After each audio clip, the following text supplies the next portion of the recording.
Assalamualaikum warahmatullahi wabarakatuh. Perkenalkan, nama saya Tri Eswanti dari PSPM Az-Zahra Mbayar. Bab 6. Sejarah Nabi Muhammad setelah menjadi Rasul sampai sebelum hijrah fase Mekah. Rasulullah berdakwah di Mekah secara sembunyi-sembunyi. Selama 3 tahun beliau menawarkan Islam kepada orang-orang terdekat beliau. Mereka yang menerima dakwah beliau kurang lebih 40 orang, disebut as-sabiqunal awwalun.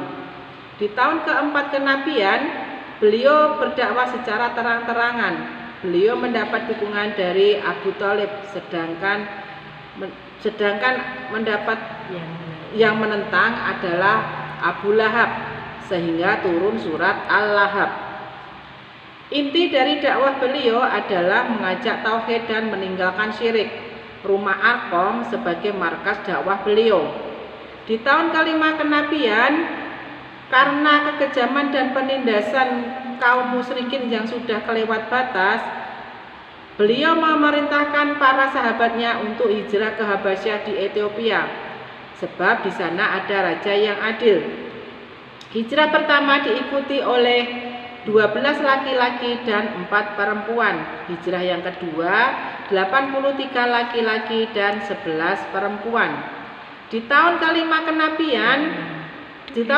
kenabian, Hamzah bin Abdul Muthalib dan Umar bin Khattab masuk Islam, sehingga Islam lebih kuat. Di tahun ke-7 kenabian, Muhammad dan keluarga besar beliau dari Bani Hashim dan Bani Abdul Muthalib, baik yang muslim maupun yang kafir, semua diboikot oleh kaum musyrikin selama 3 tahun. Di antara isinya tidak boleh menikah, berjual beli, berdamai, menaruh kasihan kepada mereka hingga mereka mau menyerahkan Muhammad. Kondisi mereka semakin mengenaskan hingga mereka memakan dedaunan dan kulit-kulit. Di tahun ke-10 kenabian, paman beliau Abu Thalib wafat dalam keadaan kafir. Setelah itu, istri beliau Khadijah wafat.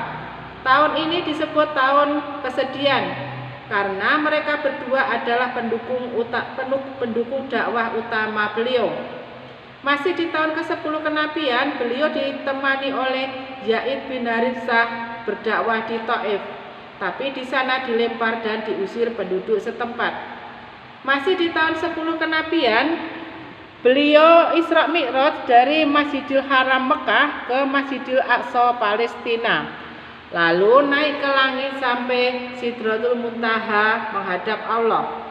Kemudian paginya sampai di Mekah. Beliau menerima wahyu sholat 5 waktu. Di tahun ke-11 kenabian, di musim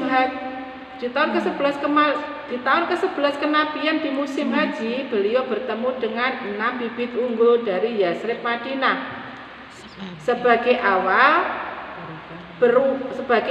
perubahan menuju sejarah kehidupan baru.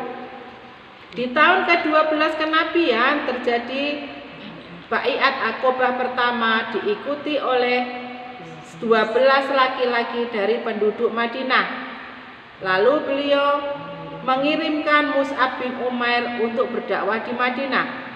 Di tahun ke-13 kenabian terjadi Baiat Aqobah kedua, diikuti oleh 73 laki-laki dan 2 perempuan penduduk Madinah.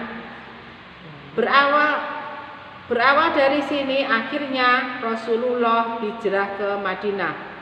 Wassalamualaikum warahmatullahi wabarakatuh.